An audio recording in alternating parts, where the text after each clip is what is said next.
Well, I guess we should go back to talking about sports since there is kind of a game, a little game tomorrow night. Oklahoma City Thunder, Miami Heat, NBA Finals. Game 1 starts tomorrow night. The head coach of the Oklahoma City Thunder is Scott Brooks. And, before we get to Scott, there was a little bit of trash talking on Scott's part the last time he was on the show. Seton, you have that clip? It's nice to have the A team. I usually have this guy. Well, what's his name? Mannix? Yes, Chris Mannix. Yeah. Well, he claims to know you, so that's yeah. But he also claims to know Sports Illustrated swimsuit models too. Wow! And now Scott Brooks, the trash talker, the head coach emeritus of the Oklahoma City Thunder, joins us on the Dan Patrick Show. Hey, Scotty. Scotty, you there? Yes, Chris. We were just playing. Did you hear your? We were replaying your trash talk segment about me not being the A team on the Dan Patrick Show. Hey, all I gotta say is every time you're on, I must be your only NBA guy you know, because I'm like your go-to guy. Well, we usually enjoy your company. I mean, up until the point of you ripping me and saying I was the B team. And it's not like I sit here and say that Mo Cheeks runs the offense, Brian Keefe runs the defense, and you do nothing. I mean, I don't say that, do I? Okay, my apology. I got a little aggressive there. You A- team. All right, Scott Brooks, head coach, Oklahoma City Thunder. Scott, game 1, about 24 hours away, a little over that. How is your team feeling right now? Chris, feeling pretty good. I thought we've had a couple of great days of practice. Our guys are excited. It's a great opportunity. Like I tell them, and they actually tell me, they're not just happy to be here. We've had a goal all season long to win a championship, like 29 other teams had a goal.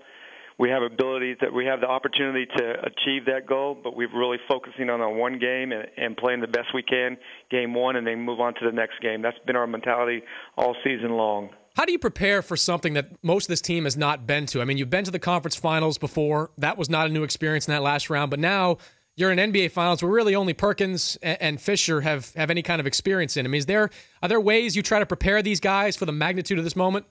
Well, we definitely talk about it. We don't want to just go into the situation and say, wow, look at this. This is bigger than I expected. I've talked, Fish talked, Perk has talked to the guys. But I tell the guys, once the game goes, once the jump ball is thrown up, it's basketball. You guys all love the game. We've all played it for many years, and now it's you just play with your instincts. You do the game that you love, and you play as hard as you can.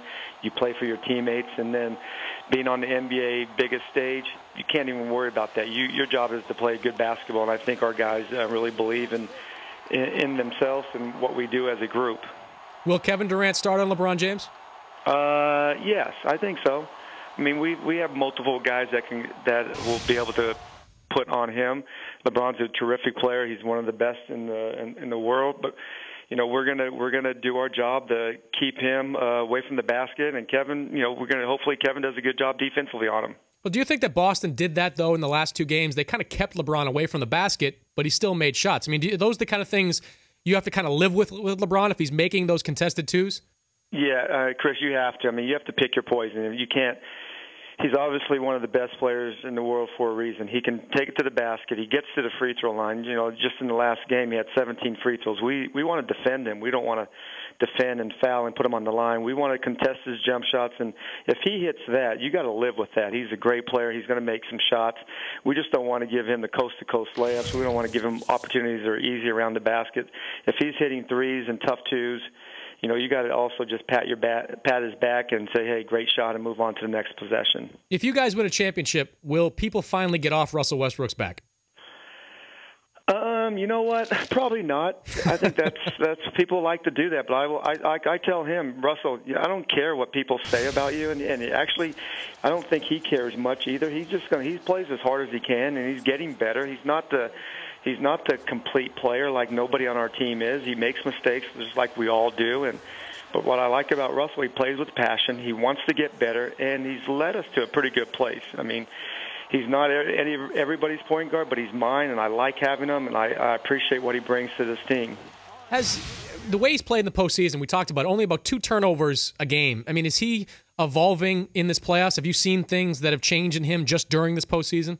Yeah, I've seen, just for the last 4 years, you see growth with Russell. Sometimes it's not as fast as you would like, and sometimes it's 2 or 3 jumps within a month. And I think these playoffs, I've seen another jump or two. Just in the ability to manage the game, to see the game. The game is slower. And also the other guys, along with Russell's jump, the other guys are making the jump. And our turnovers are down because the other guys are in better spacing. They're in better spots. They're running their offense better.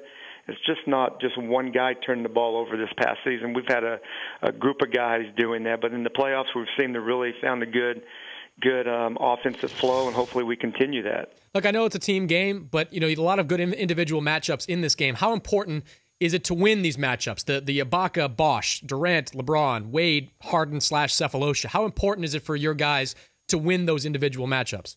Well, there's definitely always games within games, and you have to compete against your matchup as best you can. But we talk about our team. It's always been a team. I've never referred to this team as Kevin's, as Russell's, as James, or a big three, or a big two, or a young team. We've always talked about this is what we have to do as the Thunder. And if we do this and we do this, we're going to be in a position to win.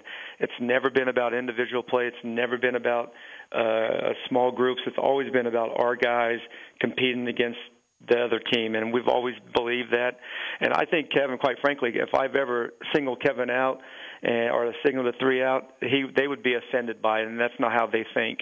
Boston pushed Miami to 7 games. Did you see anything that the Celtics did that you can take from and use in this series?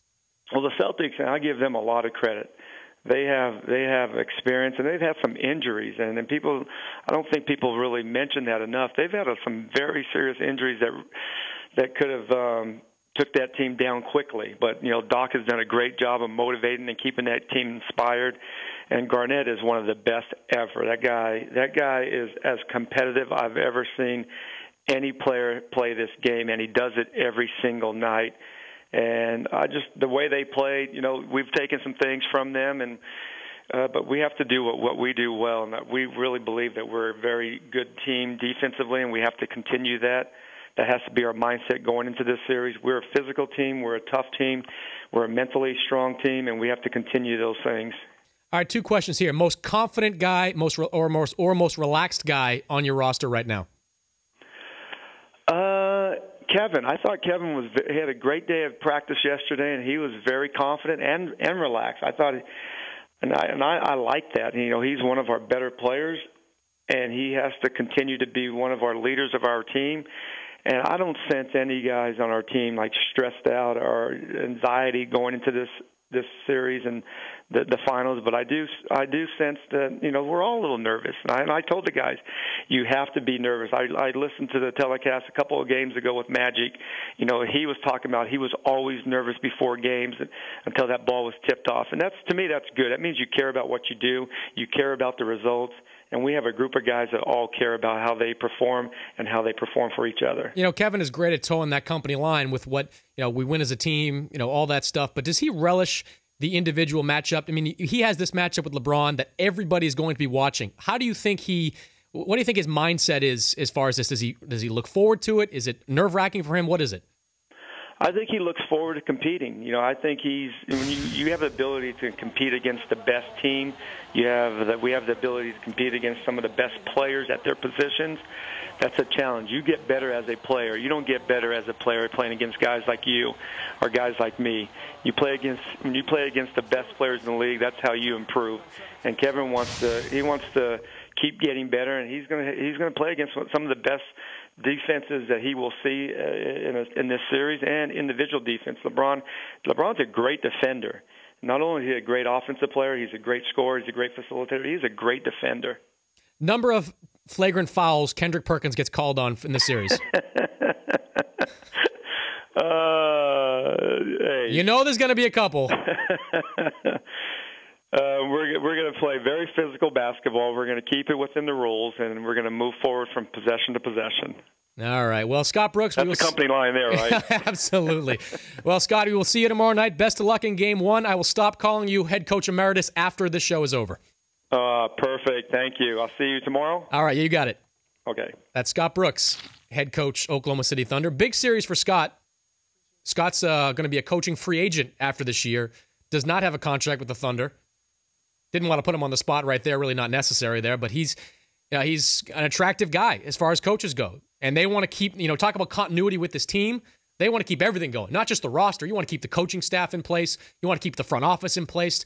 When you have a good thing going, it's the old saying, if it ain't broke, don't fix it. And I think Oklahoma City has a great thing going.